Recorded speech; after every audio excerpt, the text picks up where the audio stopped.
तो next question हम revise करा रहे हैं, कौन सा? क्वेश्चन पेपर दिसंबर 24 7A में पूछा है 7 मार्क्स के लिए, ठीक है। हमेशा 7A में ही पूछता है, 7 मार्क्स के लिए पूछता है। चलिए, इस क्वेश्चन में क्या क्या दे रखा है पहले देखते हैं। क्वेश्चन समझते हैं, बाद में आपको ऑडिट करा देंगे, ठीक है। बोलता है जैन करती limited has a capital of rupees 10 lakh. 10 lakh का शेयर कैपिटल है, इक्विटी शेयर 100 ईच, 10 लाख का टोटल शेयर कैपिटल है और एक शेयर का प्राइस 100 रुपया है। तो यहाँ से अगर जरूरत पड़ा तो हम लोग नंबर ऑफ शेयर्स निकाल सकते हैं। The shares are currently quoted at par, मतलब मार्केट प्राइस भी क्या है, करंट मार्केट प्राइस भी आपका 100 रुपया ही है। The company propose declaration of A dividend of 10 पर share at the end of the current financial year, मतलब ये D1 दे रखा है, नेक्स्ट ईयर का है ना, ठीक है। The capitalisation rate of the risk class two is the company belongs to 12%, मतलब के दे रखा है आपका 12%। बोलता what will be the market price of the share at the end of the year if dividend is not declared और dividend is declared. अगर dividend नहीं दिया जाए तो मार्केट प्राइस क्या होगा, डिविडेंड दिया जाए तो मार्केट प्राइस क्या होगा, दो बार निकालना है। और फिर बोल रहा है assuming that the company pays the dividend and has net profit of ₹5 lakh, मतलब क्या ऐसा बोल रहा है, ऐसा मानो आप कि कंपनी कितना, कंपनी का नेट प्रॉफिट 5 लाख रुपया है और company pays the dividend has net profit of इतना and makes a new investment of ₹10 lakh, और कंपनी का नया इन्वेस्टमेंट 10 लाख रुपया करना चाह रही है ड्यूरिंग द पीरियड, तो how many new share must be issued. Last पहला एक आंसर हमको क्या निकालना है, सबसे पहला बात देखिए, सबसे पहले ध्यान देना है, जब डिविडेंड दिया जा रहेगा तो आपको मार्केट प्राइस निकालना है, डिविडेंड नहीं देंगे तो क्या मार्केट प्राइस आएगा, और डिविडेंड देंगे तो मार्केट प्राइस क्या आएगा। एक तो ये आपका आ गया, पॉइंट समझ में आ रहा है। दूसरा क्या पूछ रहा है, आप एज्यूम करो कि कंपनी पेज द डिविडेंड, अगर कंपनी डिविडेंड देती है, मतलब कौन सा केस, डिविडेंड इज डिक्लेयर्ड, ये वाला केस। अगर कंपनी डिविडेंड देती है और कंपनी का नेट प्रॉफिट 5 लाख रुपया और कंपनी चाहती है कि हम उसको नया इन्वेस्टमेंट 10 लाख रुपया करे, तो इसमें how many new share must be issue, तो इस केस में कंपनी को नया शेयर्स कितना इशू करना पड़ेगा। तो ये एमएम मॉड्यूल का क्वेश्चन सही है, ठीक है। चलिए अब इसमें ध्यान देंगे, लाइन बाय लाइन बहुत इजी से समझ में आ जाएगा। पहला क्वेश्चन समझ में आया क्या है, सारा इन्फॉर्मेशन दे रखा है।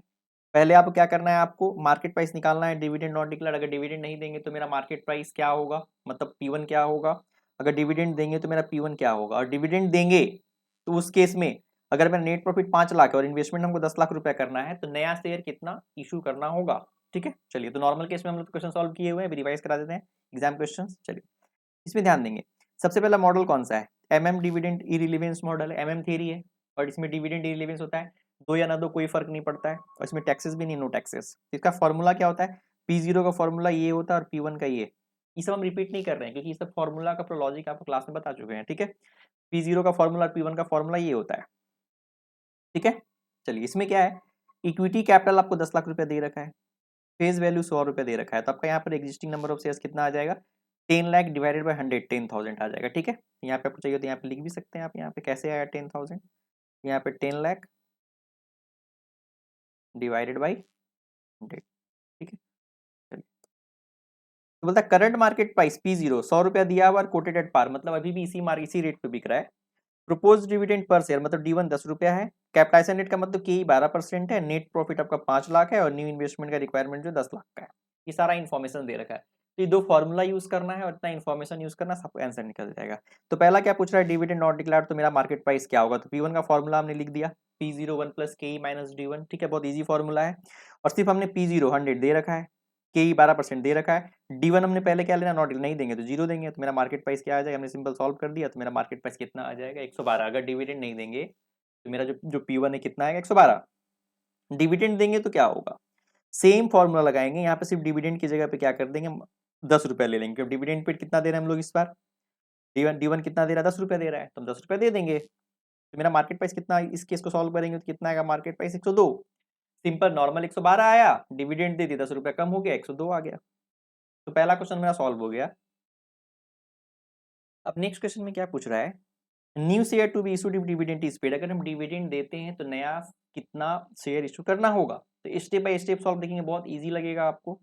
सबसे पहला क्या, टोटल डिविडेंड कितना होगा, तो number of share into D1, 10,000 हमारा शेयर है, 10 रुपया हम हर एक को दे रहे हैं, तो टोटल डिविडेंड कितना देंगे हम 1 लाख, मेरे पास 10,000 शेयर है और एक शेयर पे हम 10 रुपया दे रहे हैं, तो टोटल डिविडेंड हमने कितना पेमेंट किया 1 लाख। अब रिटेन अर्निंग, तो हमारे पैसा बचा कितना, तो अर्निंग माइनस डिविडेंड 5 लाख रुपया हमारा नेट प्रॉफिट था, जिसमें से हमने 1 लाख रुपया डिविडेंड दे दिया, तो हमारे पास पैसा बचा कितना, 4 लाख रुपया हमारे पास पड़ा है अभी भी।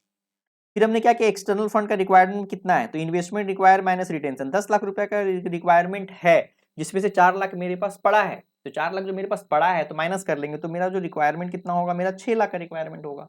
अब इशू प्राइस क्या है मेरा, हम मार्केट में जो शेयर अभी बेचेंगे, जब डिविडेंड हम देते हैं तो मेरा मार्केट प्राइस यहाँ पे ध्यान देना 112 रुपया नहीं लेना है, 102 रुपया। कौन सा केस है, डिविडेंड देने वाला केस है। डिविडेंड दे रहे हो तो मेरा मार्केट प्राइस गिरे कितना हो जा रहा है, 10 रुपया दे रहे हैं तो 102 रुपया हो जा रहा है, तो यहाँ पे 102 रुपया लेना है। इस पॉइंट को अच्छे से ध्यान देना, यहाँ पे मिस्टेक हो जाता है, नॉट इक्वल टू 112, ध्यान रखना इस पॉइंट को, ठीक है। 112 ही है ना आपका यहाँ पे प्राइस, 112 ये वाला नहीं लेना है, ठीक है। अब ध्यान देंगे फिर से, तो न्यू शेयर कितना इशू करेंगे, आपको जरूरत कितना है, 6 लाख, एक्सटर्नल फंड का नीडेड कितना है, 6 लाख का, और इशू प्राइस है 12, तो 6 लाख और एक शेयर बेच रहे हैं 102 रुपया में, तो 6 लाख को 102 से डिवाइड कर देंगे, इसका मतलब कि हमको इतना शेयर इशू करना पड़ेगा, इसको राउंड ऑफ कर देंगे तो 5883, इफ राउंडेड राउंड करेंगे तो ऐसे 5882.35 आ रहा है, राउंड ऑफ करेंगे तो 83 ले लेंगे, ठीक है। चलिए, तो मेरा फाइनल आंसर क्या आया, पहला में क्या है, डिविडेंड नहीं देंगे तो मेरा मार्केट प्राइस कितना आएगा, 112, अगर डिविडेंड देंगे तो 102, अगर new share to be issued कितना शेयर इशू करना पड़ेगा विद डिविडेंड इन्वेस्टमेंट 10 लाख, अगर डिविडेंड दे रहे हो 10 लाख का रिक्वायरमेंट है तो उस केस में मेरा कितना आ रहा है 5883, अगर राउंड करेंगे तो, ठीक है।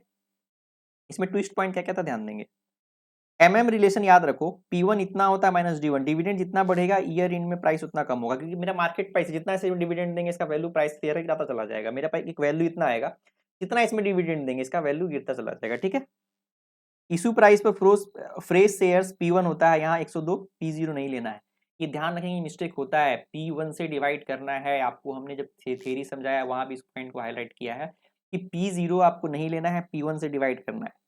डिविडेंड पे करेंगे, करने पर रिटेंशन अर्निंग कम होती है, इसलिए एक्सटर्नल फंड ज्यादा ज्यादा चाहिए।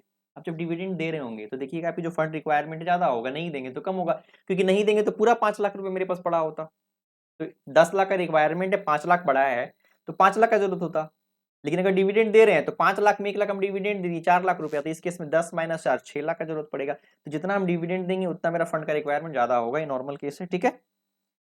फ्रैक्शन आएगा तो शेयर को नियरेस्ट रूल पर राउंड कर देंगे, ठीक है। यहाँ पे 0.5 वाला नहीं लगाना है कि 0.5 या 5 से ज्यादा होगा तो ये प्लस करेंगे, नहीं होगा तो माइनस 1 कम कर लेंगे, ऐसा नहीं है।